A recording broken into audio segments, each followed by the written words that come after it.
فاسألوا أهل الذكر إن كنتم لا تعلمون بالبينات والزبور.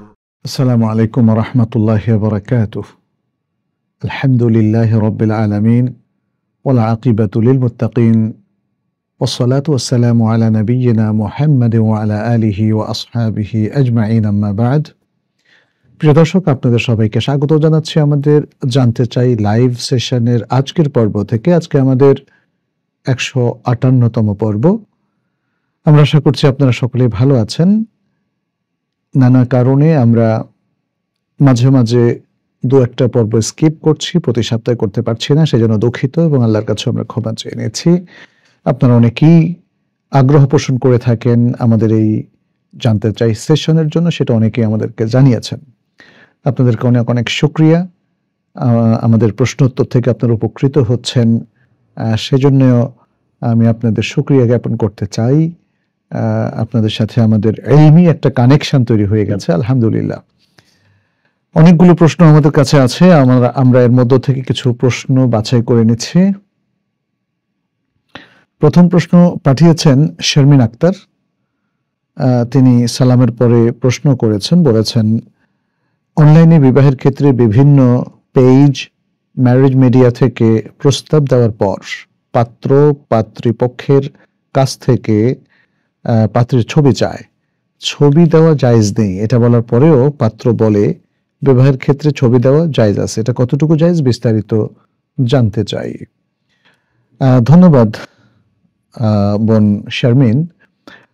প্রথমত আমরা বলবো যে আসলে বেসিক প্রিন্সিপাল হচ্ছে ছবি দেখে বিবাহের ফাইনাল সিদ্ধান্ত না নেওয়া, বরং বর এবং কনে পরস্পরকে দেখবে, সামনাসামনি কথা বলবে। কারণ নবী সাল্লাল্লাহু আলাইহি সাল্লাম বরকে সেরকম নির্দেশনা দিয়েছেন এবং তিনি বলেছেন বর যেন মহিলাকে দেখে তার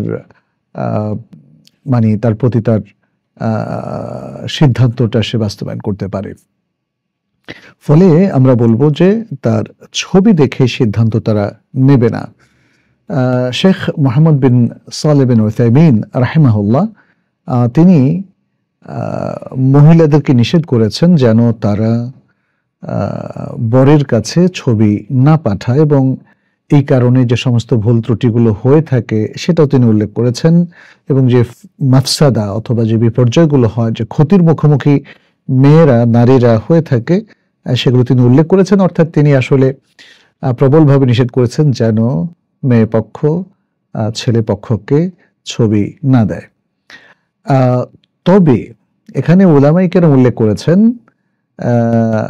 যদি এই ধরনের কোনো বিপর্যয় থেকে মেয়েরা নিরাপদ থাকে এবং যদি বরপক্ষ সব দিক বিবেচনা করে এই বিবাহে আগ্রহী হয়, তখন ছবি দিতে কোনো অসুবিধা নেই, এবং সে ছবি দেখে যদি বর বিবাহের ফাইনাল সিদ্ধান্ত নিতে চায় তাতে কোনো অসুবিধা নেই। এখানে আমরা একটা কথা বলে রাখি, আসলে ইসলামের সবগুলো দলিল আমরা বিশ্লেষণ করলে দেখব যে সাধারণত উচিত হচ্ছে ছেলের পক্ষের যারা মা আছেন, বোন আছেন, খালা আছেন, মেয়েরা আছে, তারাই আসলে কনেকে প্রথম দেখবে। দেখার পরে যদি তাদের প্রাথমিক পছন্দ হয়, এরপরে তারা খোঁজ খবর নেবে সবাই মিলে, এই পরিবারের ব্যাকগ্রাউন্ড, তাদের ঈমান, আকীদা, ইবাদত, তাদের দ্বীনি যে মর্যাদা অথবা দ্বীনের যে চর্চা অনুশীলন আছে, পারিবারিক ঐতিহ্য বা সবকিছু মিলিয়ে তারা যখন দেখবে যে ম্যাচ হচ্ছে, তাদের মধ্যে কুফুতে বনে যাচ্ছে, সবকিছু মিলে তারা খুব আগ্রহী। ছেলে এখনো দেখেনি, তো এই অবস্থায় মেয়েরা যদি দেখে থাকে তাহলে ছেলে দেখতে পারে। যেটা আমরা বললাম বেসিক প্রিন্সিপাল হলো ছেলে এরপরে গিয়ে দেখবে, দেখে ফাইনাল করবে। এখন ফাইনাল দেখার আগে যদি তারা বলে যে সব দিক থেকে আমাদের কুফু, আমরা খুবই আগ্রহী, বাস দেখে যদি পছন্দ হয়, সেক্ষেত্রে ছবি দেখতে কোনো অসুবিধা নেই। নানা কারণে এটা উলামায়ে কেরাম জায়েজ বলেছেন। কারণ আনুষ্ঠানিকভাবে সরাসরি দেখা দেখি হওয়ার পরে যদি মেয়েদের বিয়ে না হয়, মুসলিম সমাজগুলোতে এতে মেয়েরা বেশি ক্ষতিগ্রস্ত হয় ছেলেদের চাইতে। ফলে যদি কেউ ছবি দেখতে চায় তাহলে সেই ছবিটা তখন দেখে তারা মানে ফাইনাল সিদ্ধান্ত নিতে পারবে। তো এখানে আমরা দেখি যে ওলামায়ে কেরাম যারা বলেছেন যে মেয়ে পক্ষ যদি ছবি দিতে চায় দিতে পারবে এবং ছেলে পক্ষ দেখতে পারবে, ছেলেই দেখতে পারবে, তার কিছু শর্ত আছে।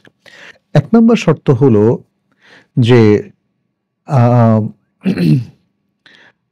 ছেলেরা বা ছেলে সেখানে প্রস্তাব দিতে খুবই আগ্রহী এবং মোটামুটি তাদের সিদ্ধান্ত প্রায় ফাইনাল হয়ে আছে, দেখা শুধু বাকি।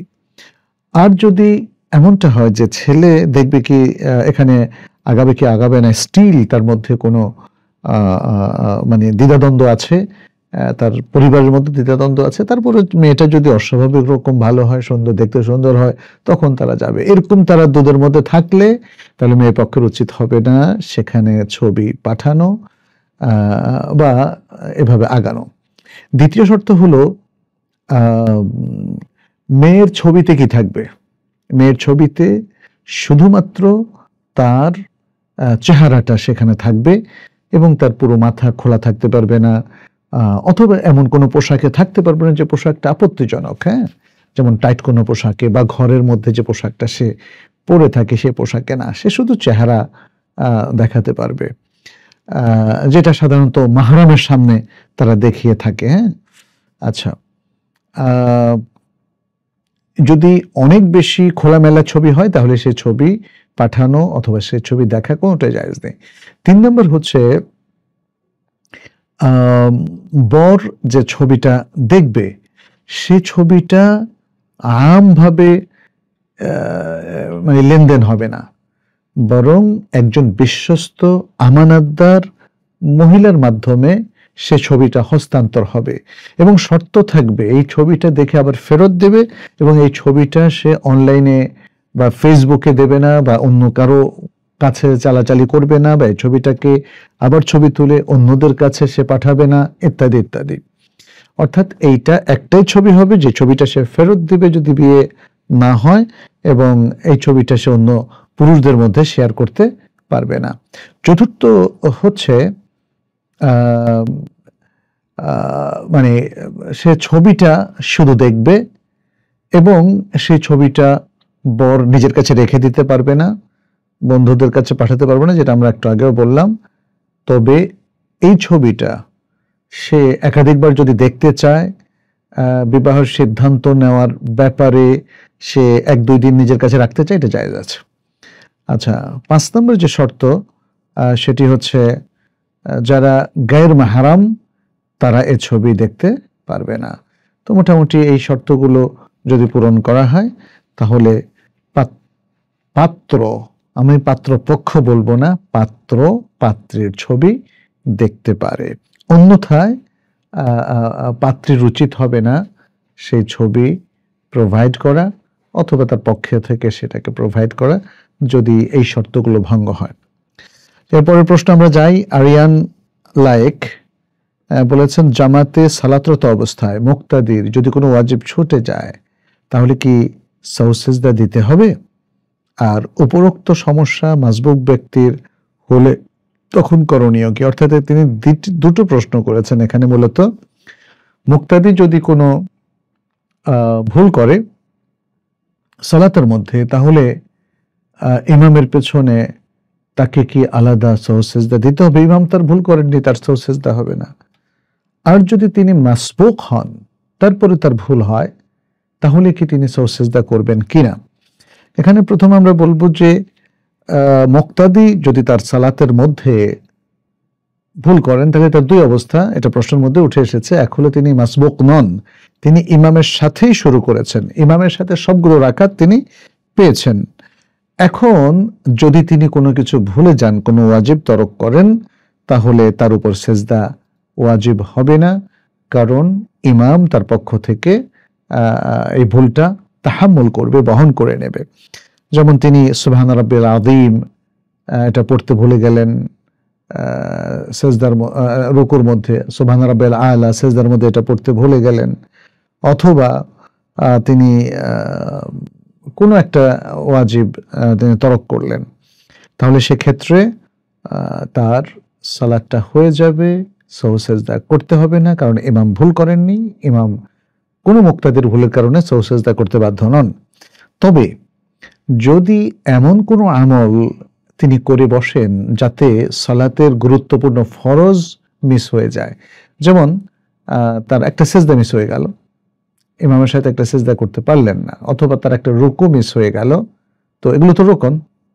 অথবা যারা বিশ্বাস করেন যে সূরা ফাতিহা সালাতের মধ্যে পড়া রোকন মুক্তাদির জন্য, তো তিনি যদি সূরা ফাতিহা মিস করে ফেলেন ইচ্ছাকৃতভাবে অথবা ভুলে গিয়ে, পড়ার সুযোগ ছিল পড়লেন না, তাহলে এই অবস্থায় তার একটা রাকাত বাতিল হয়ে যাবে। অতএব ইমামের পরে তিনি আরো এক রাকাত, যেহেতু একটা রোকন তার ছুটে গিয়েছে, ফলে ইমামের পরে তিনি সালাম না ফিরিয়ে উঠে যাবেন, ইমাম সালাম ফেরাবে, তিনি উঠে যাবেন, তিনি আরো এক রাকাত পড়বেন এবং সেজদা করবেন। আশা করি বুঝতে পেরেছেন পয়েন্টটা।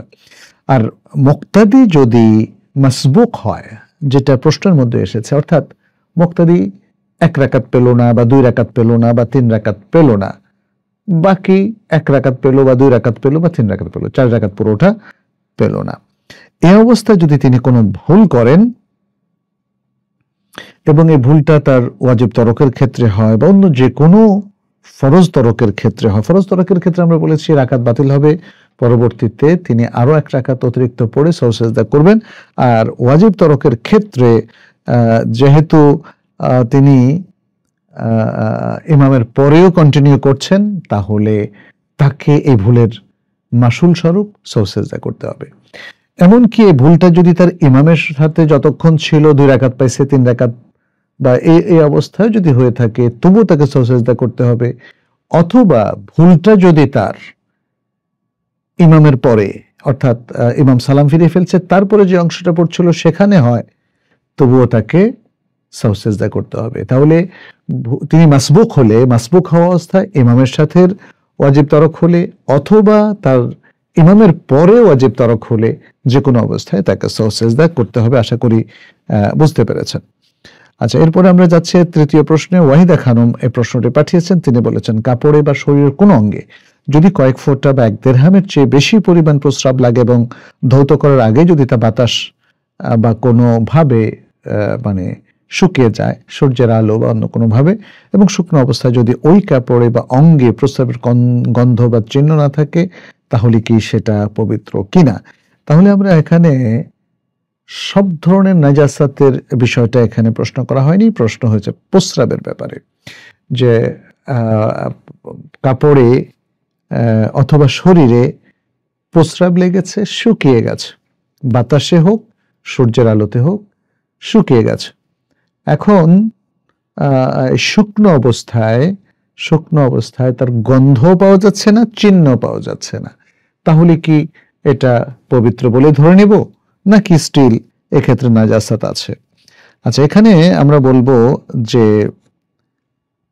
যে কোনো ক্ষেত্রে নাজাসাত যদি পরিপূর্ণভাবে রিমুভড হয়ে যায়, তাহলে সেটা নাজাসাত থেকে মুক্ত বলে ঘোষিত হয়। কিন্তু এটা প্রস্রাবের ক্ষেত্রে আলাদা।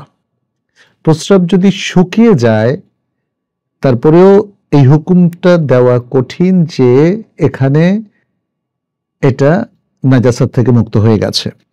এখন প্রস্রাবের ব্যাপারটা, এটা কখনো জমিনে পড়ে, কখনো কাপড়ে পড়ে, কখনো দেহে পড়ে। এখন দেহে যেটা যদি প্রস্রাব থাকে তারপর শুকিয়ে যায়, তাহলে এটা অসম্ভব যে এর কোনো চিহ্ন নাই, আসলে একটা দাগ থাকে। আপনি দেখুন যে শরীরে অথবা কাপড়ে যদি কোনো শরবত পড়ে, তাহলে দেখবেন একটা দাগ থেকে যায়। ফলে এই যে দাবি করা হচ্ছে কোনো চিহ্ন নাই, এটা গ্রহণযোগ্য নয়। চিহ্ন থাকে, আর কাপড়ে যদি লেগে যায়, শুকিয়ে যায়, তাহলে সেখানে গন্ধ থাকে। আপনি একটু পানি দিলেই বুঝবেন যে তখন ওই আগের জিনিসটা, মানে প্রস্রাবের ভাবটা চলে এসছে, গন্ধ সেখানে আবার নতুন করে জেগে ওঠে। ফলে আমরা বলবো যে প্রস্রাব যদি শুকিয়ে যায় গায়ে অথবা কাপড়ে কিংবা শরীরে, তাহলে সেটা ধৌত করতে হবে। সেটা এই শুকিয়ে যাওয়ার কারণে সেটা পবিত্র বলে গণ্য হবে না। জমিনের মধ্যে যদি প্রস্রাব পড়ে এবং সেটা যদি সূর্যের আলোতে অথবা গরম বাতাসে কিংবা সাধারণ বাতাসে শুকিয়ে যায়, তারপরে সেখানে আর কোনো চিহ্ন না থাকে, কোনো গন্ধ না থাকে, তাহলে বিশুদ্ধ মত অনুযায়ী সেখানে সে নাজাসাত বলে গণ্য হবে না। এটা জমহুরের অভিমত, এটা জমহুরের অভিমত। এখানে আমরা বলবো যে কাপড়ের ক্ষেত্রেও যদি এটা আমরা যেমন রোদ্রে দিলাম, প্রচন্ড রোদ, যেমন মক্কা মদিনার রোদ, তাই না, ওখানে প্রচন্ড রোদ, এই রোদের মধ্যে থাকার কারণে 2-3 ঘন্টা 4 ঘন্টা থাকার কারণে সেখানে চিহ্নটা পুরো চলে গেছে, গন্ধটা চলে গেছে, এমনকি পানি দিলেও সে গন্ধটা আর আসছে না, তাহলে এই অবস্থায় রাজেহ হচ্ছে তার মানে সেটা নাজাসাত বলে আর গণ্য হবে না। কিন্তু আমরা যেটা বলছি যে আমাদের অভিজ্ঞতায় বলে কাপড়ের ক্ষেত্রে এইটা প্রযোজ্য হয় না, কারণ কাপড়ের ক্ষেত্রে রৌদ্রের মধ্যে দিলেও গন্ধ আসলে বা চিহ্ন 100% যায় না। এটা যদি মাটির উপরে পড়ে সেটা যায়, আবার যদি ফ্লোর হয় যেমন টাইলস, শুকিয়ে যায়, রৌদ্র পড়ে, ওখানে কিন্তু চিহ্নটা থেকে যায়, কারণ প্রস্রাবের মধ্যে একটা হলদাটে ভাব থাকে, ফলে এটা শুকিয়ে গেলে সেখানে হলুদ একটা দাগ, বরং যতটুকু প্রস্রাব সেখানে ছিল পুরোটারই একটা দাগ থাকে, চিহ্ন থাকে। ফলে আমরা বলবো যদি টাইলসের উপরে বা মোজাইকের উপরে প্রস্রাবটা হয়, শুকিয়ে যায়, তাহলে এটা ধুতেই হবে, নাজাসাত থেকে এটা মুক্ত হবে না। তবে যদি বালু অথবা মাটির মধ্যে সেটা রৌদ্রের কারণে শুকিয়ে যায়, তাহলে রাজেহ মত অনুযায়ী সেটা নাজাসাত থেকে মুক্ত বলে ঘোষিত হবে। অন্যথায় শরীরে, কাপড়ে, টাইলসে কিংবা মোজাইকে এটা ধৌত করতে হবে। এরপরে ফাতেমা বেগমের কাছ থেকে আমরা চতুর্থ প্রশ্নটা পেয়েছি, আর তিনি বলেন যে একজন মায়ের সম্পত্তি বন্টনের ক্ষেত্রে যদি তার সন্তানদের বাবারা আলাদা হন, অর্থাৎ এক মা কিন্তু সন্তানদের বাবারা ভিন্ন, অর্থাৎ এই মায়ের হয়তো এক জায়গায় বিয়ে হয়েছে, প্রথম স্বামী মারা গিয়েছে, তারপর আরেক জায়গায় বিয়ে হয়েছে, সে স্বামী মারা গিয়েছে, তারপর আরেক জায়গায় বিয়ে হয়েছে, সে স্বামী মারা গেছে, 3জন বা 4জন স্বামী তার হয় এবং প্রত্যেক স্বামীর ঘরে তার সন্তান হয়, তাহলে এখানে আপনি বলেছেন যে সেই মায়ের একজন ছেলে 2জন মেয়ে যদি থাকে, তাহলে ইসলামী উত্তরাধিকার আইন অনুযায়ী কে কতটুকু করে সম্পত্তি পাবে, শরীয়ত অনুযায়ী ব্যাখ্যা দিলে উপকৃত হব। এখানে আপনি যেটা জানতে চেয়েছেন ফাতেমা বেগম, আপনি জানতে চেয়েছেন মায়ের সম্পত্তি, এখানে মায়ের স্বামীদের সম্পত্তি না। আসলে যে সন্তানের যে বাবা সেখান থেকে সে পাবে, মায়ের থেকে সে পাবে। এখন এখানে যদি একজন ছেলে 2জন মেয়ে আছে, তাই না, তাহলে প্রত্যেকের বাবা যদি আলাদা আলাদাও হয় কিন্তু মা এক হয়, তাহলে মায়ের সম্পত্তি তার প্রত্যেকে পাবে। এখানে একজন ছেলে ইকুয়াল টু 2জন মেয়ে, তাহলে মায়ের সম্পত্তিটা এখানে মূলত আসহাবুল ফুরুদ তারা পাওয়ার পরে যেটা থাকবে সেটা লিযযাকারি মিসলু হাযযিল উনসায়াইন, সূরা আন-নিসার যে আয়াতটা আছে যে ছেলেরা ডাবল, মেয়েরা হাফ করে পাবে। তাহলে এখানে 2জন মেয়ে হাফ হাফ করে যে 2 ভাগ পাইলো, আর ছেলে 2 ভাগ পাইলো, 4 ভাগ। এখন যদি এই মানে এদের দাদা থাকে, প্রত্যেকের দাদা জীবিত থাকে, আমি দাদা বলতে এখানে মা যেহেতু মারা গিয়েছে দাদা ঠিক নয়, নানা হবে, যেহেতু মায়ের সম্পত্তি তার বাবাও কিন্তু একটা অংশ পাবে, তার বাবা এখানে 6 ভাগের 1 ভাগ পাবে, 6 ভাগের 1 ভাগ নয়, এখানে সন্তান যেহেতু আছে 4 ভাগের 1 ভাগ, অর্থাৎ তার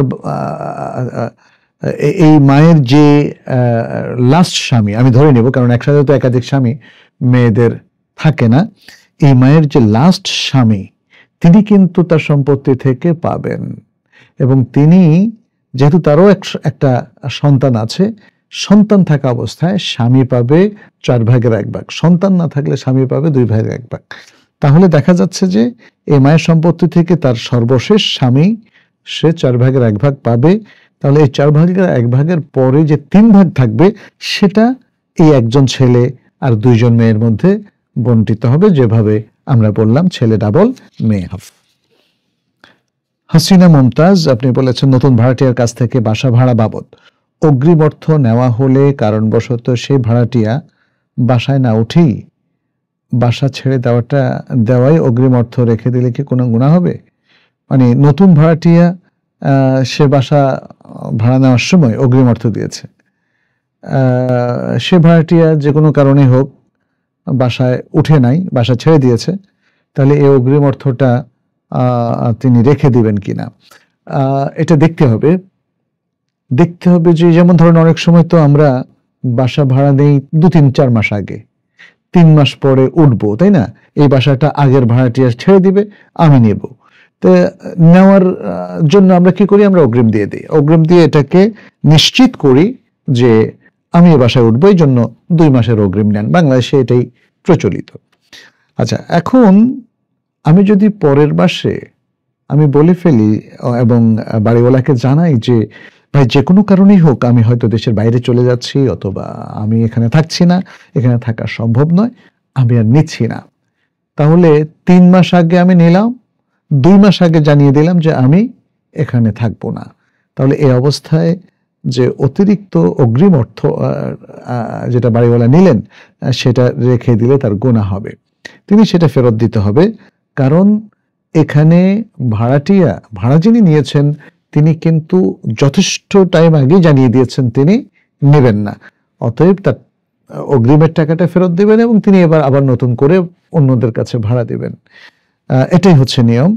তবে যদি এই নতুন ভাড়াটিয়া তিনি তার সময়টা চালু হয়ে গেল, তার প্রথম মাস তিনি বললেন যে ভাই আমি দেখি উঠবো কিনা, প্রথম মাসের প্রথম দিন ওই দিনই জানালেন যে না আমার ওঠা সম্ভব হচ্ছে না, তাহলে কিন্তু 1 মাসের ভাড়া বাড়িওয়ালা পাবেন।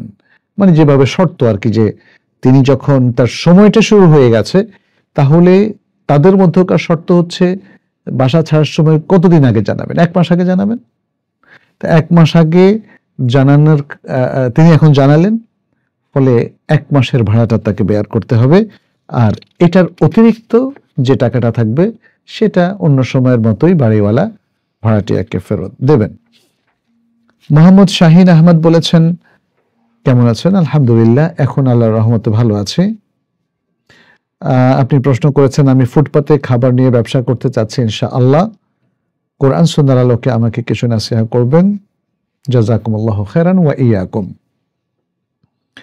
আপনি ফুটপাথে যদি খাবার নিয়ে ব্যবসা করেন, আমার প্রথম নাসিহা হচ্ছে আপনি স্বাস্থ্যবিধি মেনে চলবেন।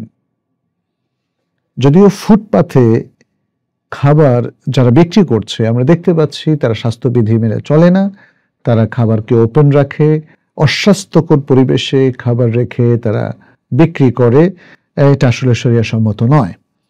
আপনি স্বাস্থ্যবিধি রক্ষা করবেন, আপনি খাবারগুলোকে ঠিকমতো প্রোটেক্ট করবেন, রান্নাটাকে ঠিকমতো করবেন, রান্নার পরে খাবার ঢেকে রাখবেন, কারণ রাস্তায় ধুলাবালি পড়ে, ব্যাকটেরিয়ার আঘাতও হতে পারে যদি খাবারটা আস্তে করে ঠান্ডা হয়ে আসে, আরও মানে নানা রকম প্রবলেমও থাকতে পারে। আমি আশা করছি যে আপনি স্বাস্থ্যবিধি মেনে ব্যবসা করবেন, তাকওয়া ভিত্তিক ব্যবসা করবেন, আপনি মানুষকে ঠকাবেন না। ফুটপাতে যারা ব্যবসা করে তারা অনেক সস্তায় জিনিস পাওয়ার জন্য পচা মাছ কিনে সেটাকে ভাজি করে বিক্রি করে, তারা অনেক সময় মরা মুরগি কেনে, কিংবা অসুস্থ প্রাণীর গোশ খাওয়ায়। তো এই জিনিসটা করা যাবে না। ফুটপাতে যারা ব্যবসা করে তাদের টাকা কম আছে, কিন্তু তাই বলে শরিয়া কিন্তু কোনো ছাড় দেয়নি। অস্বাস্থ্যকর, ভেজাল, নিম্নমানের কোনো জিনিস খাওয়ানো যাবে না। পরিপূর্ণ স্বাস্থ্যবিধি মেনেই আপনাকে ব্যবসা করতে হবে, এবং এটাই তাকওয়ার সবচেয়ে কাছাকাছি। আপনার প্রতি আমাদের সেই নাসিহাটাই থাকলো। রুহুল আমিন বলেছেন, আল্লাহ সুবহানাহু ওয়া তাআলার জন্য আপনাকে অন্তরের অন্তঃস্থল থেকে ভালোবাসি। আহাব্বাকাল্লাযী আহবাবতানি ফীহ। রুহুল আমিন ভাই, আপনাকে অনেক অনেক ধন্যবাদ। আপনি বলেছেন যে কিভাবে উত্তম চরিত্র গঠন করব, মানুষের সাথে কথাবার্তা বলার সময় নম্র মার্জিত ভাষায় কথা বলবো, এগুলো তো আল্লাহ প্রদত্ত, তিনি যাকে দেন সেই পায়। আমি বহু চেষ্টা করেও মানুষের সাথে উত্তম ব্যবহার করতে পারি না। দয়া করে আপনি যদি কিছু উত্তম চরিত্র বিষয় নাসিহা করতেন, বেশি উপকৃত হতাম। ভাই, আপনি উত্তম চরিত্রকে ভালোবাসেন, যারা মার্জিত ভাষায় কথা বলে তাদেরকে ভালোবাসেন, যারা ভদ্র ও নম্র ভাষায় কথা বলে তাদেরকে ভালোবাসেন, এবং আপনি নিজেকে ভদ্র নম্র হিসাবে বিকশিত করতে চান।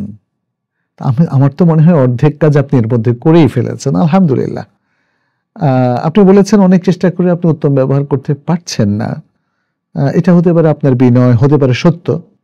আর যদি সত্যি আপনি না পেরে থাকেন তাহলে আমরা বলবো আসলে আপনি যেটা বলেছেন যে ভদ্র নম্র ব্যবহার এটা জেনেটিক, অর্থাৎ এটা বংশীয়ভাবে মানুষ পায়, আল্লাহ যাকে দেন সে পায়, যাকে দেন না সে পায় না। কথাটা আংশিক সত্য হলেও পুরো নয়। মানুষ তারবিয়া, আদব এবং ইলম অর্জনের মধ্য দিয়ে মানুষ কিন্তু অনেক মার্জিত ব্যবহার করতে শেখে।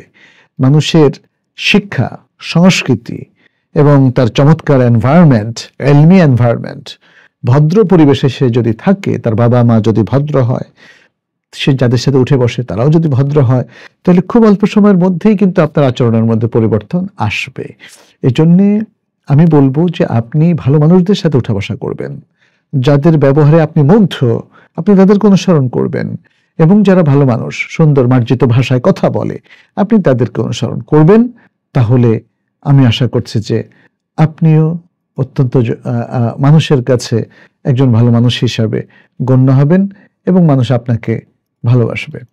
আমরা অনেকগুলো হাদিস দেখি যেখানে নবী সাল্লাল্লাহু আলাইহি ওয়াসাল্লাম উত্তম আখলাকের কথা বলেছেন। বরং উত্তম আখলাককে তিনি কিয়ামতের দিন মিজানের মধ্যে সবচেয়ে ভারী নেকি বলে উল্লেখ করেছেন এবং তিনি তাদেরকে নানাভাবে জান্নাতের সুসংবাদও দিয়েছেন। আমি কয়েকটা হাদিস শুধু এখানে উল্লেখ করছি। নবী সাল্লাল্লাহু আলাইহি ওয়াসাল্লাম বলেছেন, আনা জাঈমুন বিবাইতিন ফি রাবাদিল জান্নাহ লিমান তারাকাল মিরা। যারা এই যে মানুষের সাথে ঝগড়াঝাটি মানে এগুলো তরক করে, তিনি বলেছেন আমি তাদের জান্নাতের মাঝখানে একটা ঘরের গ্যারান্টি দিচ্ছি, প্রাসাদের গ্যারান্টি দিচ্ছি। এরপরে বলছেন যে ওয়াইন কানা মুহাক্কান, যদিও সে হকপন্থী হয়, মানে হক তার পক্ষে, তারপরে সে ঝগড়াঝাটির খাতিরে বলল, ভাই ঠিক আছে আমি আপনার সাথে ঝগড়া করব না। অবিবাহিতিন ফি ওয়াসাতিল জান্নাহ, আর জান্নাতে ঠিক মাঝখানটাতে একটা ঘরের তিনি গ্যারান্টি দিচ্ছেন যে মিথ্যা কথা তরক করে, লিমান তারাকাল কাযিবা ওয়া ইন কানা মাজহান, মজা করেও সে মিথ্যা কথা বলে না। অবিবাহিতিন ফি আলাল জান্নাহ, এবং জান্নাতের সর্বোচ্চ শিখরে একটা ঘরের গ্যারান্টি দিচ্ছি, লিমান হাসুনা খুলুকুহা, যার আখলাক সবচেয়ে উত্তম। নবী সাল্লাল্লাহু আলাইহি ওয়াসাল্লামকে জিজ্ঞেস করা হয়েছিল, আমরা বলি এই হাদিসটা অনেকেই বর্ণনা করেছেন, আবু দাউদ বর্ণনা করেছেন, তাবারানী বর্ণনা করেছেন, বাইহাকি বর্ণনা করেছেন এবং ইমাম নববী রিয়াদুস সালেহিনের মধ্যে এই হাদিসটাকে শুদ্ধ বলেছেন। মুনজিরি এটাকে তারগীব ও তারহিবের মধ্যে হাসান বলেছেন। আচ্ছা, আরেকটা হাদিস বলি, আবু হুরায়রা রাদিয়াল্লাহু তাআলা আনহু থেকে বর্ণিত, তিনি বলেন যে রাসূল সাল্লাল্লাহু আলাইহি ওয়াসাল্লামকে জিজ্ঞেস করা হয়েছিল আন আকতারি মা ইউদখিলুল জান্নাহ, মানুষকে জান্নাতে কোন জিনিসটা সবচেয়ে বেশি প্রবেশ করায়। তিনি বললেন তাকওয়াল্লাহি ওয়া হুসনুল খুলুক, আল্লাহর তাকওয়া এবং উত্তম চরিত্র। তারপরে তাকে জিজ্ঞেস করা হয়েছিল মা ইউদখিলুন নাসা আন-নার, মানুষকে জাহান্নামে কোন জিনিসটা সবচেয়ে বেশি প্রবেশ করে। তিনি বললেন আল ফামু ওয়াল ফারজু, মুখ এবং লজ্জাস্থান। এই হাদিসটাও আমরা দেখি যে বিভিন্ন মুহাদ্দিসিন কেরাম এটাকে বর্ণনা করেছেন, যেমন ইমাম তিরমিজি, যে ভাষাটা আমরা বললাম এটা ইমাম তিরমিজির ভাষ্য, ইবনু মাজাহ, আহমদ, ইমাম তিরমিজি এটাকে সহিহ বলেছেন, ইবনু হিব্বান এটাকে সহিহ বলেছেন, এমনকি শেখ আলবানিও এটাকে হাসান হাদিসের কাতার দিয়েছেন সহিহ সুনান তিরমিজির মধ্যে। এছাড়া আমি বলবো যে ভালো আখলাকের ব্যাপারে আরো অনেক সুন্দর সুন্দর কথা আছে। আল্লাহ সুবহানাহু ওয়া তাআলা আখলাকি লোকদেরকে পছন্দ করেন এবং তিনি নবী সাল্লাল্লাহু আলাইহি সাল্লামের মাধ্যমে আরেকটি মেসেজ দিয়েছেন, ইন্না মিন আহাব্বিকুম ইলাইয়া ওয়া আকরাবিকুম মিন্নি মাজলিসান ইয়াউমাল কিয়ামাতি আহসিনুকুম আখলাকা, যে কিয়ামতের দিন তোমাদের মধ্য থেকে যে আমার সবচেয়ে প্রিয় হবে এবং আমার সবচেয়ে কাছে সে বসবে, সে হলো তোমাদের মধ্যে যে আখলাকে সবচেয়ে উত্তম। মা মিন শাইইন আথকালু ফিল মিজান মিন হুসনুল খুলুক, মিজানের মধ্যে সবচেয়ে ভারী যে জিনিসটা সেটা হুসনুল খুলুক, তার চাইতে ভারী আর কোনো জিনিস নাই। আবু দাউদ, তিরমিজি সহ অনেক উল্লেখ করেছেন। আর এর আগের হাদিস যেটা বললাম সেটাও তিরমিজি সহ অনেক উল্লেখ করেছেন। আমার মনে হয় আপনি বুঝতে পেরেছেন। আমাদের প্রত্যেক মানুষের উচিত সুন্দর আখলাকের অধিকারী হওয়া। দিনদারির অত্যন্ত গুরুত্বপূর্ণ অংশ এটা। আমরা অনেকেই হয়তো আর ইবাদতটা ঠিকমতো করছি, অনেকের সহিহ আকীদাও আছে, বাট অত্যন্ত বদমেজাজি বা মানে তার আচরণে মানুষ রুষ্ট হয়ে যায়, কষ্ট পায়, তাহলে তো সুন্দর আখলাক হলো না, তাই না? আমাদেরকে আসলে যখনই আমরা আমাদের আকীদাকে শুদ্ধ করব, ইবাদতকে শুদ্ধ করব, আখলাকটাকেও শুদ্ধ করব, আখলাকটাকেও আমরা সুন্দর করব, আমার মনে হয় এই মার্জিত আখলাক এটা আমাদের একটা বড় ধরনের উপকরণে পরিণত হয়, দাওয়াতি উপকরণ। মানুষ ভালোবাসে, তাই না? সব মানুষ সুন্দর আচরণকে ভালোবাসে। স্বামীদের জন্য স্ত্রীরা ভালোবাসে, স্ত্রীর জন্য স্বামীরা ভালোবাসে। সন্তানরা চায় বাবা মা সুন্দর আখলাকের হোক, বাবা মা চায় সন্তানরা সুন্দর আখলাক হোক, প্রতিবেশী চায় তার প্রতিবেশীর আখলাকটা সুন্দর হোক, জনগণ চায় তার শাসক সুন্দর আখলাকের হোক, শাসকরা চায় জনগণ সুন্দর আখলাকের হোক। অতএব আসুন না আমরা সবাই একটা সুন্দর সমাজ গড়ে তুলি, ভদ্র, মার্জিত, বিনয়ী ব্যবহারের মধ্য দিয়ে। আল্লাহ আমাদেরকে তৌফিক দান করুন। আশফিকা নওয়ার বলেছেন, আমার বয়স 23, বর্তমানে আমেরিকায় আছি, ফ্যামিলি ভিসাতে এখানে এসেছি এবং পড়াশোনা করছি। এখানে আসার পেছনে আমার নিজের কোনো ইচ্ছা বা স্বপ্ন ছিল না, পরিবারের প্রেসারে এবং তাদের কথা অমান্য করতে পারিনি বলে নিজের ইচ্ছার বিরুদ্ধে এসেছে। 1 বছরের মতো হয়েছে আমি এখানে আছি এবং এই পর্যায়ে এসে আমার এখানে একবারেই থাকতে ইচ্ছে করছে না। এখানে কোনো দিনই পরিবেশ নেই, দিন পালনে বাধা না থাকলেও আপনি বলেছেন পশ্চিমা সংস্কৃতিতে এখানটা ভরপুর। আমার বাবা মা দেশেই থাকছেন আপাতত, আমি আমার মামার বাসায় থাকি। আমার পরিবারের মানুষ চায় আমি এখানে স্থায়ীভাবে বসবাস করি, কিন্তু আমি চাচ্ছি দেশে চলে যেতে। আমি বিভিন্ন শাইখদের কথা শুনে জানতে পেরেছি স্থায়ীভাবে কাফের দেশে বসবাস করা হারাম। দেশে চলে গেলে পড়াশোনায় অনেকটা পিছিয়ে যাব, যার ফলে মা বাবা রাজি হচ্ছেন না। এমত অবস্থায় আমার কি করা উচিত? 4 বছর আন্ডারগ্র্যাড করে দেশে ফেরা উচিত নাকি এখনই চলে যাওয়া উচিত? আমাকে যদি অল্প করে কিছু বলতেন। আমরা যে কোনো মুসলিম সমাজে দেখি যে সেখানে আসলে আমাদের ইমানের জন্য, ইবাদতের জন্য, দিনদারির জন্য বড় ধরনের ঝুঁকি, এবং এটা সত্য। পাশ্চাত্য সমাজের পোশাক আশাকের কালচার, অশ্লীলতা, জেনা ব্যভিচারের বাহুল্য, এবং এখন যেখানে সমকামিতা সহ নানা ধরনের পাপের আসলে একটা সাম্রাজ্য বলতে পারেন। সেখানে নুড ক্লাব আছে, সেখানে নাইট ক্লাব আছে, সেখানে সুইম ক্লাব আছে। এই সব কিছুতে অসম্ভব রকম অশ্লীল কথা কাজের চর্চা হয়। ফলে একজন মানুষের জন্য সেখানে পাপমুক্ত জীবনযাপন করাটা অনেক চ্যালেঞ্জিং, অনেক কঠিন। সালাত ঠিক মতো পড়াটা অনেক কঠিন। অশ্লীলতা থেকে নিজেকে মুক্ত রাখাটা কঠিন। এবং এই যে মানুষের সাথে ইন্টারাকশন করতে গিয়ে খারাপ লোকদের সাথে মেলামেশা থেকে নিজেকে বাঁচিয়ে রাখা অনেক কঠিন। তবে যারা থাকছেন তারা অনেকেই বিভিন্ন ইসলামিক সেন্টারের সাথে কানেক্টেড, মসজিদের সাথে কানেক্টেড, চেষ্টা করে যাচ্ছেন তারা ভালো থাকার, দিনের পথে থাকার। কেউই থাকতে পারছেন না সেটা আমরা বলবো না। আপনি কোন কমিউনিটিতে আছেন তার সাথে সেটা নির্ভর করে, কোনো সন্দেহ নেই। মেয়েদের মধ্যে যাদের বাবা মা দেশে অথচ তারা সেখানে পড়ছে, তারা সবচেয়ে বড় ঝুঁকির মুখে। কারণ মেয়েদেরকে নিয়ে সারা পৃথিবীর মানুষ ষড়যন্ত্র করে, তাদেরকে পণ্য বানায়, তাদেরকে উদ্বুদ্ধ করে অশ্লীল কাজে লিপ্ত হওয়ার জন্য। আর যে মেয়েরা একদম অবিবাহিত তারপরে পাশ্চাত্যে তারা আছে, তাদের ঝুঁকি আরো একটু বেশি। ফলে সবকিছু বিবেচনায় আমি আপনাকে যে পরামর্শটা দেব, আপনি দেখবেন আপনার ঈমান, আমল, দিনদারি এগুলো আপনি যেভাবেই হোক কষ্ট করে হলেও মেনটেন করতে পারছেন কিনা, এবং আপনার সাথে আপনার মাহারাম, আপনি বলছেন আপনার মামা আছে, তিনি কি আপন মামা কিনা, এসব কিছু দেখতে হবে। যেহেতু আপনি শরীয়ত দৃষ্টিতে কি করণীয় সেটা বলছেন বা জিজ্ঞেস করছেন, আমি তার উত্তরে বলবো, আপনার যদি দিনদারি ব্যাহত হয়, যদি আপনি সেখানকার যে ঝুঁকি এবং চ্যালেঞ্জগুলো আছে সেগুলো মোকাবেলা করতে ব্যর্থ হন, অথবা যেহেতু আপনি দূর দেশে আছেন, আপনার সাথে আপনার কোনো মাহারাম, বাবা মা না থাকে, তাহলে অতি সত্বর আপনাকে অবশ্যই নিরাপদ অবস্থানে চলে আসতে হবে। আর যদি আপনি দেখেন যে আপনার দিনদারি এবং ঈমান, আমল সব দিক রক্ষা করে কিছুকাল থেকে শরিয়ার মধ্যে থেকে আপনি আপনার কাজ সেরে চলে আসতে পারবেন, তাহলে ভিন্ন কথা। কিন্তু আমি যেটা বুঝলাম যে আপনি আন্ডারগ্র্যাডে পড়ছেন, আপনি যেই প্রতিষ্ঠানে পড়ছেন তার পরিবেশটা কি সেটা আপনি এখানে বলেননি। আমরা স্বাভাবিকভাবে ধরেই নিচ্ছি সেখানেও আরেকটা ডিজাস্টার আছে। কিছু ইউনিভার্সিটিতে আমি গিয়েছি বিভিন্ন দেশের, এবং দেখলাম যে ইউনিভার্সিটির পরিবেশগুলো আসলে কোনো দিক থেকেই ইসলামের সাথে যায় না। ফলে আমরা বলবো যে দুনিয়ার উন্নতির ইচ্ছা একটা দিক, আবার আখিরাতের উন্নয়ন আরেকটা। আমাদের ছেলে মেয়েরা তারা দিনদারিকে যেন সবচেয়ে বেশি গুরুত্ব দেয়, সবচেয়ে বেশি প্রায়োরিটি দেয়, এবং সেটাকে রক্ষা করেই তারা যেন তাদের দুনিয়াদারি চালায়, আমরা সে পরামর্শ আপনাকে দিচ্ছি। নাজমুল হুদা প্রশ্ন করেছেন, হায়জা নারীর রক্তপাত বন্ধ হলে গোসলের পূর্বে তার সঙ্গে মেলামেশা করা জায়েজ কিনা? এখানে আমরা বলবো যে স্ত্রী যদি হায়জরত অবস্থায় থাকে তাহলে হায়জ বন্ধ হওয়ার পরে তাকে অবশ্যই গোসল করতে হবে, এবং তার আগে তারা মেলামেশা করবে না। কারণ আল্লাহ সুবহানাহু ওয়া তাআলা কোরআনের মধ্যে উল্লেখ করেছেন, ওয়ালা তাকরাবুহুন্না হাত্তা ইয়াতহুরনা ফাইযা তাতাহহারনা ফাতুহুন্না মিন হাইথু আমারাকুমুল্লাহ। আর তোমরা তোমাদের স্ত্রীদের কাছেও যাবে না যখন তারা হায়জ অবস্থায় থাকে, যতক্ষণ না তারা পবিত্রতা অর্জন করে। পবিত্রতা অর্জন করবে গোসল করলে।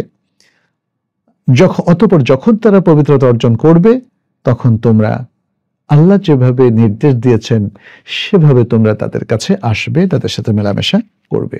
আশা করি বুঝতে পেরেছেন। নাজমুল তিনি একটি প্রশ্ন করেছেন, এটা আমাদের 10 নম্বর প্রশ্ন। তিনি বলেছেন, মুসলিমদের প্রথম কিবলা কোনটি? কেউ বলে থাকেন আল আকসা, কেউ বলেন মক্কা।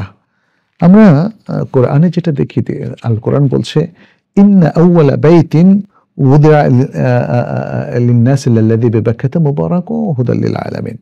যাই হোক, এটা হলো প্রথম ঘর। আচ্ছা, প্রথম ঘরই কি প্রথম কিবলা? দেখে মসজিদুল আকসা প্রথম কিবলা। এখানে দেখেন, আমরা যেটা ইতিহাস থেকে জানি যে মসজিদুল আকসা সাময়িকভাবে একটা মধ্যবর্তী সময়ে এটাকে কিবলা বানানো হয়েছিল। তাহলে প্রথম কিবলা হলো আল মসজিদুল হারাম মক্কা। আল মসজিদুল হারাম মক্কা। মক্কায় যে মসজিদুল হারাম কাবা রয়েছে, আল্লাহর ঘর, প্রথম যে ঘরটা রয়েছে সেটাই হলো প্রথম কিবলা। তারপর সাময়িকভাবে আল মসজিদুল আকসা কিবলা হিসাবে আল্লাহ সুবহানাহু ওয়া তাআলা নির্ধারণ করেছেন, এবং তারপর পরিশেষে নবী সাল্লাল্লাহু আলাইহি ওয়াসাল্লামের যুগে তিনি যখন মদিনায় আসলেন তখন আল্লাহ সুবহানাহু ওয়া তাআলা আবারও কিবলাকে মসজিদুল হারামমুখী করে দিলেন, এবং মসজিদুল আকসার কিবলা হওয়ার বিষয়টাকে তিনি রহিত করে দিলেন। মোহাম্মদ শিহাব বলেছেন, হাদিসে এসেছে জুমআর সালাতে যে আগে যাবে সে উট কুরবানির সওয়াব পাবে, এভাবে যেতে যেতে ডিম পর্যন্ত দান করার সওয়াব সর্বশেষ যারা যাবে তারা প্রাপ্ত হবে। আপনি বলেছেন, আমার প্রশ্ন, এই পুরস্কারের সময় কখন থেকে শুরু এবং কখন থেকে শেষ? সেখানে যে হাদিসটা নবী সাল্লাল্লাহু আলাইহি ওয়াসাল্লাম বলেছেন, যে হাদিসটা সহিহ বুখারী এবং মুসলিম উভয় গ্রন্থে এসেছে, হাদিসটা একটু শোনাই আপনাদেরকে। রাসূলুল্লাহ সাল্লাল্লাহু আলাইহি ওয়াসাল্লাম বলেছেন, মান ইগতাসালা ইয়াউমাল জুমআতি গুসলাল জানাবাতি সুম্মা রাহা। যে ব্যক্তি জানাবাতের গোসলের মতো জুমার দিন গোসল করবে, তারপরে সে মসজিদে যাবে, ফাকান্নামা কাররাবা বাদানাতান, সে একটা উট কুরবানির সমান সওয়াব পাবে। সে যেন একটা উট কুরবানি করলো, অর্থাৎ উট কুরবানির সমান সওয়াব পাবে। ওমান রাহা ফিস সাআতিল আসানিয়া, আর যে ব্যক্তি দ্বিতীয় ঘন্টায় যাবে মসজিদে, ফাকান্নামা কাররাবা বাকারাতান, যেন সে একটা গাভী কুরবানি করলো। ওমান রাহা ফিস সাআতিস সালিসাতি ফাকান্নামা কাররাবা কাবশান আকরানা, আর যে ব্যক্তি তৃতীয় ঘন্টায় মসজিদে যাবে জুমার উদ্দেশ্যে, তাহলে সে যেন একটা শিংযুক্ত ভেড়া অথবা ছাগলকে কোরবানি করলো। ওয়ামান রাহা ফিস সাআতির রাবিআ, আর যে ব্যক্তি চতুর্থ ঘন্টায় মসজিদে যাবে, ফাকান্নামা কাররাবা দাজাজাতান, সে যেন একটা মুরগি কোরবানি করলো। ওয়ামান রাহা ফিস সাআতিল খামিসা, আর যে ব্যক্তি পঞ্চম ঘন্টায় মসজিদে গেল, ফাকান্নামা কাররাবা বাইদাতান, সে যেন একটা ডিম কোরবানি করলো। ফাইযা খারাজাল ইমামু হাদারাতিল মালাইকাতু ইয়াস্তামিউনা যিকর, আর যখন ইমাম প্রবেশ করবেন, ইমাম সবার শেষে প্রবেশ করবেন, তখন ফেরেশতাগণ উপস্থিত হয়ে যান এবং তারা যিকির তথা খুতবা শ্রবণ করতে থাকে। এখানে আরো কিছু রিওয়ায়াত আছে, সেখানে বলা হয় যে কে প্রথমে আসলো কে শেষে আসলো, ফেরেশতারা সেটা লিখতে থাকেন। লিখতে লিখতে লিখতে যখন শেষে ইমাম প্রবেশ করেন তখন তাদের লেখাটা বন্ধ হয়ে যায়। ইমাম প্রবেশের পরে তারা ফেরেশতারাও খুতবা শুনতে থাকে। তাহলে বোঝা গেল ইমাম ঢোকার পরে এরপরে ফেরেশতারা লিস্টের মধ্যে কারো নাম উঠান না। এটা প্রথম কথা। দ্বিতীয় হচ্ছে এখানে 5টা ঘন্টায় জুমার আগের সময়কে ভাগ করা হয়েছে। আর এটা কখন শুরু হয়? উলামায়ে কেরামের মধ্যে এখানে নানা রকম কথাবার্তা রয়েছে, বাট আমরা দেখি যে একদল প্রাজ্ঞবিজ্ঞ উলামায়ে কেরাম বলেছেন এই সময়টা শুরু হয় সূর্য উদয়ের পর থেকে। সূর্য উদয়ের পর থেকে প্রথম ঘন্টা, যেমন যদি ধরে নেই 6:30 সূর্য উদয় হয়, তাহলে 6:30 থেকে 7:30 পর্যন্ত প্রথম ঘন্টা, তারপর 7:30 থেকে 8:30 পর্যন্ত দ্বিতীয় ঘন্টা, 8:30 থেকে 9:30 পর্যন্ত তৃতীয় ঘন্টা, 9:30 থেকে 10:30 পর্যন্ত চতুর্থ ঘন্টা, এবং 10:30 থেকে 11:30 পর্যন্ত হলো পঞ্চম ঘন্টা। তো এখানে আপনারা জানেন যে কখন খুতবা শুরু হবে। দেখা যাচ্ছে উলামায়ে কেরাম কেউ জাওয়ালের আগে খুতবা শুরু করার পক্ষে, 11:30টার দিকে 11টার দিকেও কেউ খুতবা শুরু করার পক্ষে, যদিও এখানে উলামায়ে কেরামের অধিকাংশের মতামত হচ্ছে জাওয়ালের পরপরই আজান দিয়ে খুতবা শুরু করলে উত্তম, এবং খুতবাটা যদি আধা ঘন্টা 35-40 সর্বোচ্চ 45 মিনিট হয় তাহলে এটা একটা সুন্দর খুতবা হতে পারে, অনেক লম্বা খুতবা না দিয়ে এরপরে সালাত শুরু হতে পারে। যাই হোক, আমাদের দেশে আমরা যেটা দেখি, বাংলাদেশে সবাই শেষ মুহূর্তে 2 রাকাত পড়ে চলে আসতে চান। এটা খুব বড় ধরনের ভুল। এই হাদিসটা সেটা আমাদের সামনে তুলে ধরছে, এবং হাদিসটা সত্যই বলেছে যে একদম অনেক আগে যাওয়া। শুক্রবার সময়টা তো অত্যন্ত বরকতপূর্ণ, অতএব এই সময়টা আমরা বেশ কিছুক্ষণ কোরআন পড়তে পারি, সেখানে সকালের আজকারগুলো পড়তে পারি, আল্লাহর কাছে দোয়া করতে পারি, নানা রকম ইবাদতের মধ্যে নিজেকে নিয়োজিত করতে পারি, দুরূদ পড়তে পারি, তাই না? তো এই কাজগুলো করার জন্য আসলে এভাবে আমাদেরকে উদ্বুদ্ধ করা হয়েছে, যাতে করে আমরা একটু আগে ভাগেই যাই, যাতে করে শেষ সময় না যাই। এমন মানুষও আছে, দেখা গেছে আমাদের এই দেশের বিভিন্ন জায়গায় আমি দেখেছি, ঢাকা শহরে যেমন দেখেছি, অন্য জায়গাও, যখন আমরা খুতবা শেষ করব, দ্বিতীয় খুতবা শেষ মুহূর্তে লোকজন আসছে, আমরা আমাদের ভাইদেরকে বলবো যে আপনারা এটা করবেন না। তাদের উপরই জুমাটা ফরজ, শহরবাসী ভাইদের উপরে, মেয়েদের উপর ফরজ নয়, তবে মেয়েদের জন্য আসাটা খুবই রেকমেন্ডেড। মেয়েরাও জুমাতে আসবেন, জুমার খুতবায় যে গুরুত্বপূর্ণ কথাগুলো হয় আপনারা সেগুলো শুনবেন। অতএব আমরা সবাইকে বলবো একটু আগে ভাগে এসে একটু ধীর স্থিরে কিছু কোরআন তেলাওয়াত করা, কিছু নফল ইবাদত করা, এবং তারপরে খুতবা শুনে আপনারা সালাত শেষ করে যাবেন। মোহাম্মদ তৌহিদুল ইসলাম বলেছেন, আব্দুল কাদের জিলানী রাহিমাহুল্লাহর আকীদা মানহাজ সম্পর্কে জানতে চাই।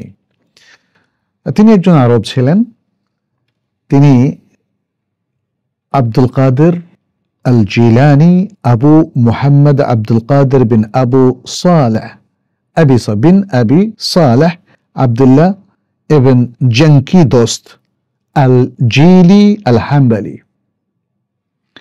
আচ্ছা, এভাবে এসেছে আর কি। আব্দুল কাদের তিনি তাবারিস্তানের পেছনে জিলান নামক একটা শহরে তিনি জন্মগ্রহণ করেন 471 হিজরি সালে, এবং মৃত্যুবরণ করেন 561 হিজরি সালে। অনেক লম্বা বয়স পেয়েছেন তিনি, আলহামদুলিল্লাহ। তার শাইখদের মধ্যে রয়েছে যাদের কাছ থেকে তিনি ইলম নিয়েছেন, আবু গালিব আল বাকিল্লানি, আহমদ ইবনুল মুজাফফর, আবুল কাসিম ইবনু বায়ান। তার কাছ থেকে যারা ইলম নিয়েছেন তাদের মধ্যে রয়েছে আস-সামাআনি, আল হাফিজ আব্দুল গনি, এবং শেখ মুওয়াফফাকুদ্দিন ইবনু কুদামা। এরা প্রত্যেকে অত্যন্ত প্রখ্যাত এবং প্রাজ্ঞবিজ্ঞ আলেম ছিলেন। ইমাম যাহাবী তার সিয়ার আলামিন নুবালা, বিখ্যাত একটি প্রামাণ্য গ্রন্থ, যেখানে আমাদের উলামায়ে কেরামদের মধ্যে যারা অগ্রভাগে শিরোভাগে ছিলেন তাদের প্রত্যেকের জীবনী এসেছে তার সময় পর্যন্ত। সিয়ার আলামিন নুবালার 20তম খণ্ডে তিনি বলছেন আব্দুল কাদের জিলানী সম্পর্কে, আশ-শাইখু আল ইমামু আল আলিমু আজ-জাহিদু আল আরিফু আল কুদওয়াতু শাইখুল ইসলাম আলামুল আউলিয়া। তিনি শায়েখ, ইমাম, আলেম, জাহেদ, দুনিয়া বিমুখ, আল আরিফ, জ্ঞানী। হ্যাঁ, অনেকে আল আরিফ বলতে মারিফাত জগতের অধিকারী না, এখানে আরিফ মানে হলো জ্ঞানী। আল কুদওয়া, আদর্শ, শেখুল ইসলাম, শেখুল ইসলাম অনেক বড় একটা লকব, এবং ওয়ালিদের নেতা, আলম। তাহলে দেখা যাচ্ছে যে ইমাম যাহাবী, যিনি বিশুদ্ধ সালাফি আকীদার একজন ইমাম ছিলেন, তিনি তাকে এমনভাবে তার প্রশংসা করলেন, তাকে ইমাম বানিয়ে দিলেন, তাকে শাইখুল ইসলাম বানিয়ে দিলেন, তাকে আলেম বানিয়ে দিলেন, কদুয়া বানিয়ে দিলেন, তাই না? বোঝা যাচ্ছে যে আব্দুল কাদের জিলানী তাহলে অতি সজ্জন একজন ব্যক্তি ছিলেন। আল ইমাম আস-সামাআনী তিনি বলছেন তার সম্পর্কে, এটাও সির আলামিন নুবালার মধ্যে ইমাম যাহাবী কোট করেছেন। তিনি বলছেন, কানা আব্দুল কাদের মিন আহলি জিলান ইমামুল হানাবিলা। আব্দুল কাদের জিলান শহরের অধিবাসী একজন ব্যক্তি ছিলেন, তিনি হাম্বলি মাযহাবের লোকদের ইমাম ছিলেন। ওয়া শাইখুহুম ফি আসরিহি, এবং তার জামানায় তাদের শায়েখ ছিলেন। ফাকিহুন সালিহুন দায়্যিনুন খায়রুন, তিনি একজন ফকিহ, অত্যন্ত সূক্ষ্ম জ্ঞানের অধিকারী আলেম ছিলেন। সালেহ, সজ্জন ছিলেন। দায়্যিনুন, দিনদার ছিলেন। খায়রুন, শ্রেষ্ঠ একজন মানুষ ছিলেন। কাসীরুল যিকর, যিনি অধিক মাত্রায় আল্লাহকে স্মরণ রাখতেন। দাইমুল ফিকর, তিনি সার্বক্ষণিকভাবে দ্বীনি ফিকরের মধ্যে থাকতেন। সারিউদ দুমআহ, এবং তিনি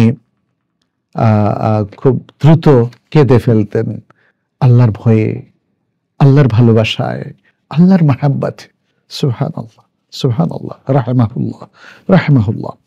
ইমাম ইবনে কাসির, যিনি আরেকজন প্রখ্যাত সালাফি আলেম ছিলেন, তাফসীর ইবনে কাসির সারা বিশ্বের সকল মুসলিমরা এই তাফসীরটাকে চেনে। তার যে মুআল্লিফ, তিনি বলছেন আব্দুল কাদের জিলানী সম্পর্কে, ওয়া কানা লাহু সামতুন হাসান ওয়া সামতুন গায়র আল আমরি বিল মারুফ ওয়া নাহয়িল মুনকার।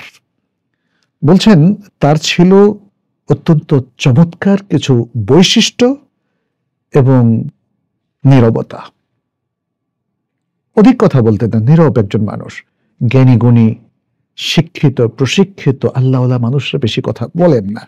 যাই হোক, আমর বিল মারুফ নাহয়িল মুনকারের বাইরেও তিনি এই বৈশিষ্ট্যের অধিকারী ছিলেন। মানুষকে ভালো কাজের নির্দেশ দিতেন, অন্যায় থেকে নিষেধ করতেন।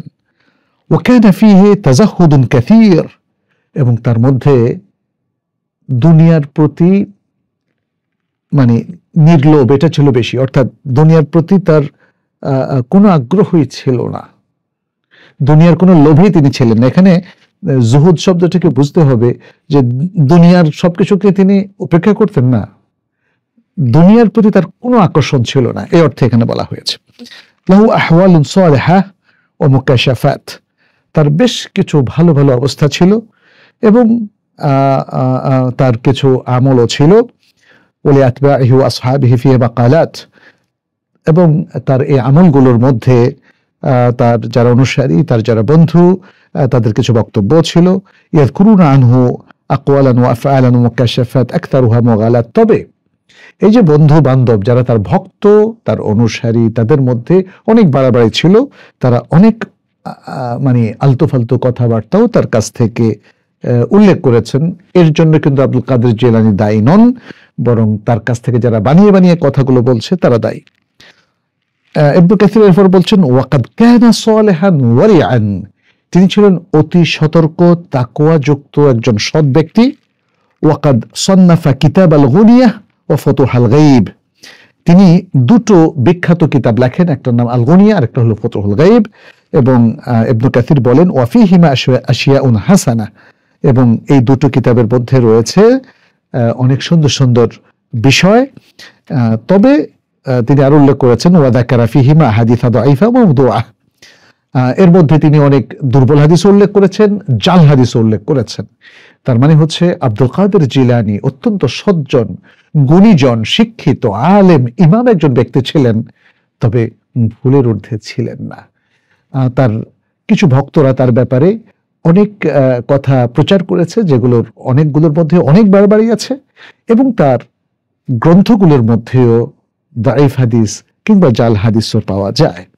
অতএব ব্যক্তি বিশ্লেষণের ক্ষেত্রে প্রিয় ভাইরা আমাদের মনে রাখতে হবে, যিনি সজ্জন তাকে আমরা ভালোবাসবো তার সততার কারণে, তার ইলমের কারণে তাকে আমরা ভালোবাসবো, তার ইমামত, তিনি একজন ইমাম, মহাপণ্ডিত ছিলেন, এই পাণ্ডিত্যের কারণে তাকে আমরা ভালোবাসবো। কিন্তু যেহেতু তিনি মানুষ, তার মধ্যে ভুল আছে, ত্রুটি আছে, যখনই সেই ত্রুটিগুলো, ভুলগুলো চিহ্নিত হবে, সেগুলো আমরা অনুসরণ করব না, সেগুলো আমরা গ্রহণ করব না। প্রত্যেক আলেম সম্পর্কে, প্রত্যেক বিজ্ঞ ব্যক্তি সম্পর্কে, তিনি যত বড় ইমামই হন না কেন, তাদের ব্যাপারে এটাই হচ্ছে আহলুস সুন্নাহ ওয়াল জামাতের নীতি। অতএব আমরা যাদেরকে নির্দ্বিধায় বুঝিয়ে না বুঝে মানব, তারা হলেন আল্লাহ সুবহানাহু ওয়া তাআলা এবং তারপরে তার রাসূল মুহাম্মদ সাল্লাল্লাহু আলাইহি সাল্লাম, অর্থাৎ আল কোরআন এবং আস সুন্নাহকে, বিশেষ করে আস সুন্নাহর যা কিছু সহিভাবে আমাদের কাছে এসছে, নির্দ্বিধায় আমরা সেটা মেনে নেব। আর কোরআনের ব্যাপারে তো কথাই নেই। কোরআন তো মহাসত্য, মহাশুদ্ধ একটি গ্রন্থ, লা রাইবা ফি যালিকাল কিতাবুল লা রাইবা ফি, অতএব সেটা আমাদের মেনে নিতেই হবে। মোহাম্মদ হৃদয় খান বলেছেন, সময়ত শায়েখ, প্রকৃত দিনদার পরহেজগার আল্লাহ ভীরু পাত্রী চেনার উপায় কি? সে মানে কিভাবে বুঝবো যে সে প্রকৃত দিনদার? দেখুন, দিনদার এটা চেনা খুব কঠিন কিছু নয়।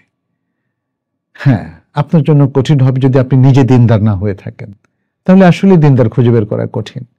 যিনি দিন মেনে চলেন, যিনি বিশুদ্ধ আকীদা ফলো করেন, ধারণ করেন, যিনি ঈমানটাকে পরিপূর্ণভাবে হোল্ড করেন, যিনি শুদ্ধ পন্থায় ইবাদত করেন, হালাল হারাম বেছে চলেন, সুন্দর আখলাকের যিনি অধিকারী, তাহলে এই জিনিসগুলো তিনি যার মধ্যে পাবেন, সেই তো তিনি বুঝতে পারবেন যে সে দিনদার। এই জন্যই তো দেখতে বলা হয়েছে। মেয়েরাও বরকে দেখবে, বড় মেয়েদেরকে দেখবে, কনেকে দেখবে, দেখে তারা একে অপরের দিনদারিটা বোঝার চেষ্টা করবে। কারণ নবী সাল্লাল্লাহু আলাইহি ওয়াসাল্লাম বলছেন, ফাযফার বিযাতিদ দ্বীন, তোমরা দিনদার মেয়েকে জিতে নাও। আর পাত্রীপক্ষকে বলা হচ্ছে কি? পাত্রীপক্ষকে বলা হচ্ছে, ইযা জাআকুম মান তারদাউনা দীনাহু ওয়া খুলুকাহু ফাযাওবিজুহু ইল্লা তাফআলু তাকুন ফিতনাতুন ফিল আরদি ওয়া ফাসাদুন আরিদ। এটা ইমাম তিরমিযী আর অনেক উল্লেখ করেছেন হাসান সানাদে। যখন তোমাদের কাছে কোনো পাত্র এসে যায় যার দিনদারি এবং যার আখলাকে তোমরা সন্তুষ্ট, তাহলে তাকে বিয়ে করিয়ে দাও, অর্থাৎ তোমাদের গৃহস্থলীর কোনো কন্যার সাথে, বোনের সাথে বা মেয়েদের সাথে। যদি না করো, বিবাহটা যদি বন্ধ হয়ে যায়, বিবাহটা যদি করিয়ে না দাও দিনদার পাত্র পাওয়া সত্ত্বেও, তাহলে পৃথিবীতে অনেক ফিতনা এবং বিপর্যয় সৃষ্টি হবে, জিনা ব্যভিচারে ছেয়ে যাবে, এই কথা বলা হয়েছে। অতএব আমরা বলবো আপনাদেরকে যে দিনদারি চেনাটা আসলে কঠিন নয়। যেহেতু পাত্রের ক্ষেত্রেও দিনদার পাত্রের কথা বলা হচ্ছে, পাত্রের ক্ষেত্রেও দিনদার পাত্রের কথা বলা হচ্ছে। লিটু তিনি প্রশ্ন করেছেন, এক সফরে কতবার উমরা করা যায়? মৃত ব্যক্তির পক্ষ থেকে কি উমরা করা যাবে? এক সফরে একটা উমরা করবেন। মৃত ব্যক্তির পক্ষ থেকে উমরা করা বিশুদ্ধ মত অনুযায়ী জায়েজ। তিনি যদি ওসিয়ত করেন তাহলে তো করাটা কর্তব্য হয়ে দাঁড়ায়, আর যদি ওসিয়ত না করেন তাহলে করাটা নফল। মাহমুদ মারুফ হাসান বলেছেন, জোহরের নামাজের ফজরের পরের 2 রাকাত সুন্নত নামাজ মসজিদে পড়া সুন্নত, এটা কি সঠিক?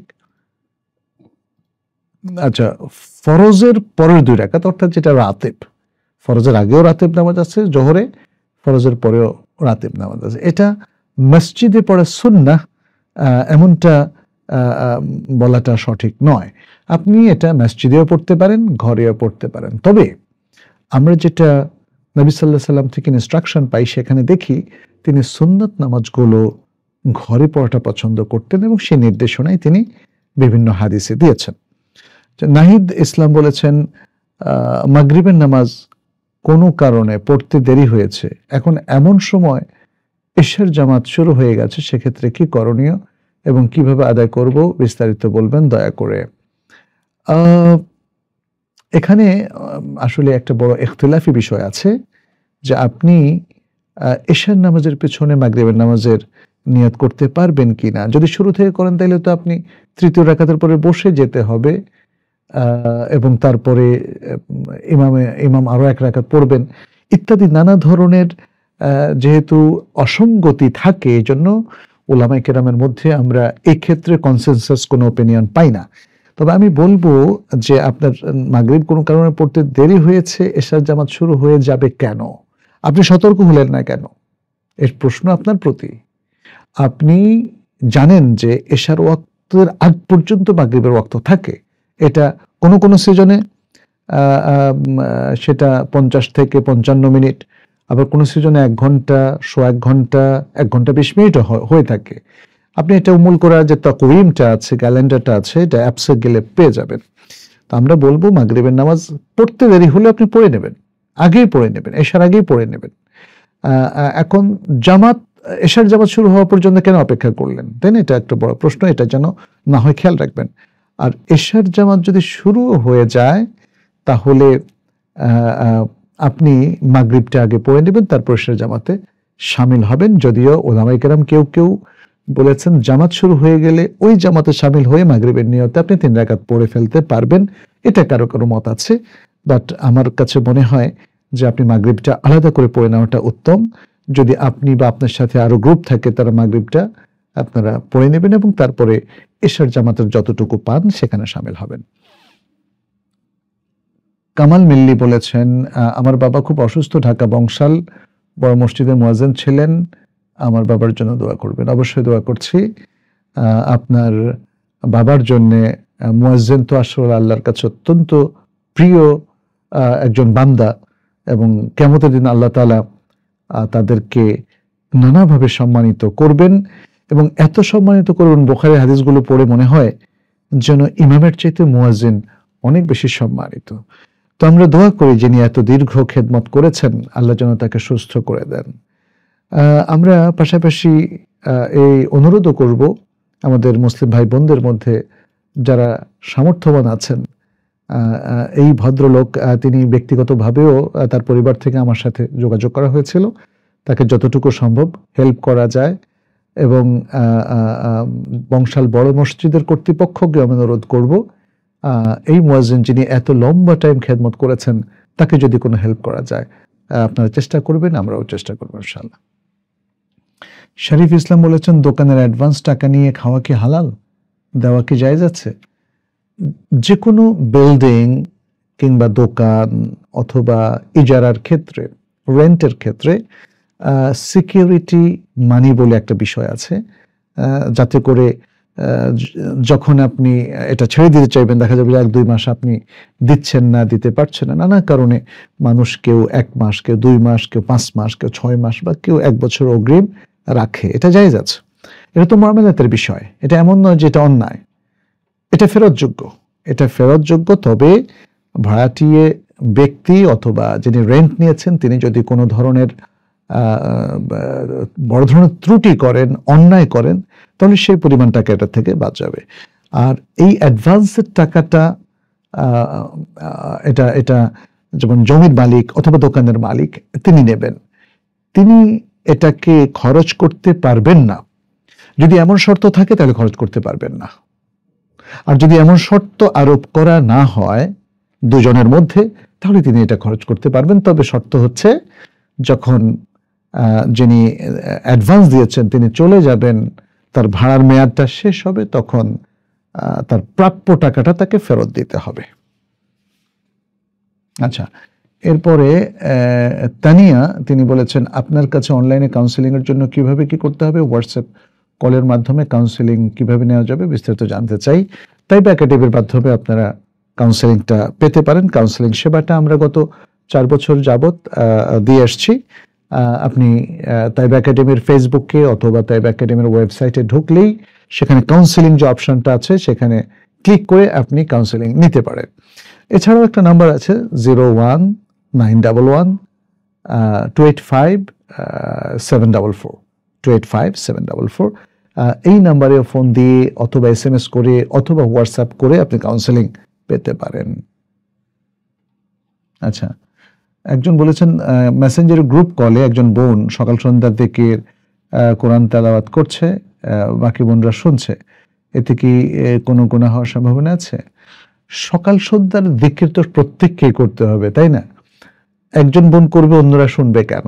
আচ্ছা, হ্যাঁ, আর যদি দেখা যাচ্ছে যে আপনি নিজে পড়তে পারছেন না, কষ্ট হচ্ছে, বা আপনি আপনার পড়াটা ভুল, তখন আপনি কোনো কারি সাহেব যেমন মুশারি আল আফাসি অথবা আমরা বড় বড় শাইখদেরকে দেখি, তারাও এক ধরনের আজকার তারা শিখিয়ে দিচ্ছেন মানুষকে। তো যখন আমরা নিজেরা পড়তে না পারবো, শুনবো। কোরআন নিজে তেলাওয়াত করাটা সবচেয়ে উত্তম। যদি আমি তেলাওয়াত করতে অক্ষম হই বা লম্বা তেলাওয়াত করতে আমার কষ্ট হয়, তখন আমি তো তেলাওয়াত শুনতে পারি, তাই না? কারি সুদাইসের তেলাওয়াত শুনতে পারি, কারি আলমিন শাহবির তেলাওয়াত শুনতে পারি, খলিল হোসারির তেলাওয়াত শুনতে পারি, মুশারি আল আফাসির তেলাওয়াত শুনতে পারি। তাহলে তেলাওয়াত যদি শোনা যায় এবং সেটাও যিকির হয়, তাহলে সকাল সন্ধ্যার আজকারগুলো শুনে যিকির করা যায়। অতএব শোনাটা নিষিদ্ধ নয়। যে বোনটা শোনাচ্ছেন তিনি হয়তো শেখাচ্ছেন, কারণ অন্য বোনেরা হয়তো তারা জানেন না আজকারগুলো বা তাদের জন্য এটা মুখস্থ করাটা কঠিন, তখন তাদেরকে তিনি শুনিয়ে দিচ্ছেন। তবে মনে রাখবেন, আজকারুস সাবাহ ওয়াল মাসা শোনার বিষয় নয়, এগুলো পড়ার বিষয়। নিজে থেকেই আপনি পড়বেন, অতএব সেটাই হচ্ছে আমাদের জন্য বেসিক। আচ্ছা, আজকে শেষ প্রশ্নটা নিচ্ছি। একজন প্রশ্ন করেছেন, বলেছেন যে অনেকে ইউটিউবে চ্যানেল মনিটাইজ অন না করলেও ইউটিউব বিজ্ঞাপন দেয়, তার থেকে ইউটিউব নাকি টাকা কালেক্ট করে। অনেকে বলেছেন যাদের ইউটিউবে তারা মনিটাইজ করে তাদের টাকাগুলো দিয়ে দান করে দিলে হয়। দেখুন, এটা একটা মাসআলা, হয়তো কেউ এটাকে তাবিল করছেন এবং তাদের কাছে হতে পারে যে মনিটাইজ করলে কিছু টাকা আসে, সেখান থেকে আপনি সওয়াবে ছাড়া দান করবেন ইত্যাদি। সওয়াবে ছাড়া বলছে এই জন্যে যে মনিটাইজেশনটা তো অন করলে তারা যে বিজ্ঞাপনগুলো দেয় সে বিজ্ঞাপনগুলো তো জায়েজ নেই, তাই না? হারাম বিজ্ঞাপনও চলে আসে। এবং এক্ষেত্রে একটা জিনিস আছে, যেমন মনিটাইজেশন ওপেন করলে, এটা হচ্ছে ইউটিউবের একটা পলিসি। দেখা যাচ্ছে যে তারা বলে যে আপনি তাহলে এখন কোন ধরনের বিজ্ঞাপন চাচ্ছেন, কোনটা চাচ্ছেন না সেটা আপনি সিলেক্ট করেন। কিন্তু দেখা যায় যে আপনি মনিটাইজেশন ওপেন করার পরে আপনি যদি বলেন অশ্লীল বন্ধ করে দিতে চাচ্ছে, পুরো বন্ধ হয় না, পুরো বন্ধ হয় না। আর যদি আপনি বন্ধ করেন সেটা আপনার জনপদে, লোকালয়ে, যেমন বাংলাদেশে বন্ধ করলেন, কিন্তু দেখা যাচ্ছে আপনার এই ইসলামিক প্রোগ্রামগুলো যখন কেউ আমেরিকা থেকে দেখে কিংবা ইউরোপ থেকে দেখে, অস্ট্রেলিয়া থেকে দেখে বা মধ্যপ্রাচ্য, সেখানে কিন্তু মনিটাইজেশনের এই কন্ট্রোলটা থাকে না। দ্বিতীয়ত, আমরা যেটা লক্ষ্য করলাম, ইউটিউব কিংবা ফেসবুকের মতো সোশ্যাল নেটওয়ার্ক সেগুলো তো ইসলামিক নেটওয়ার্ক না। ফলে তারা তাদের অ্যালগরিদম এমনভাবে সেট করে যাতে পরিপূর্ণ ইসলাম বজায় না থাকে। বরং ইউটিউব কিংবা ফেসবুক যে ধরনের অ্যাডভার্টাইজগুলো চালু করে সেগুলোতে অনেক শরিয়া লঙ্ঘন আছে। ফলে সেগুলো থেকে যে ইনকামটা আসে এটা শরিয়া সম্মত নয় বলে উলামায়ে কেরামের বিশাল একদল বলেছেন। ফলে আমরা মনে করি যে মনিটাইজেশন বন্ধ করে রাখাটাই হচ্ছে সঙ্গত। কিন্তু কেউ যদি মনে করেন যে এটা ওপেন করলে তার জন্য ভালো হবে, তিনি বিজ্ঞাপনগুলোকে কন্ট্রোল করতে পারবেন, এটা তাদের ব্যাপারে, এটা তাদের ইজতিহাদ, এটা তাদের নিজস্ব গবেষণাপ্রসূত বক্তব্য। তো সেক্ষেত্রে আমরা অন্য বক্তব্যের প্রতিও সম্মান প্রদর্শন করি। আল্লাহই সবচেয়ে ভালো জানেন যে কার বক্তব্য সবচেয়ে সঠিক। তবে প্রত্যেকেই হয়তো চেষ্টা করেন তাকওয়া, ওয়ারা এবং সতর্কতার ভিত্তিতে দ্বীনের ফর্মুলা মেনে চলার জন্য। আল্লাহ তাআলা আমাদেরকে সবাইকে তৌফিক দান করুন, ভুল হলে ক্ষমা করুন, সঠিক সিদ্ধান্ত নেওয়ার তৌফিক দান করুন। প্রিয় দর্শক, আজকে আমরা এ পর্যন্তই আমাদের আলোচনা শেষ করে দিচ্ছি। আপনারা ভালো থাকুন, আল্লাহ আপনাদের ভালো রাখুন, বারাকা নাজিল করুন আমাদের সবার উপরে, আমাদের দেশটাকে নিরাপদ রাখুন বহিঃশত্রুর আক্রমণ থেকে এবং নানা ধরনের ইসলাম বিরোধী ষড়যন্ত্র থেকে আমাদেরকে, আমাদের দেশবাসীকে আল্লাহ তাআলা রক্ষা করুন। এই কামনা করে আজকের মতো এখানে শেষ করছি। হাদা সাল্লাল্লাহু ওয়াসাল্লাম আলা নবিয়িনা মুহাম্মদ ওয়া আলা আলিহি ওয়া আসহাবিহি আজমাইন। সুবহানাকাল্লাহুম্মা ওয়া বিহামদিক, আশহাদু আল্লা ইলাহা ইল্লা আনতা আস্তাগফিরুকা ওয়া আতুবু ইলাইক। আসসালামু আলাইকুম ওয়া রাহমাতুল্লাহি ওয়া বারাকাতুহু।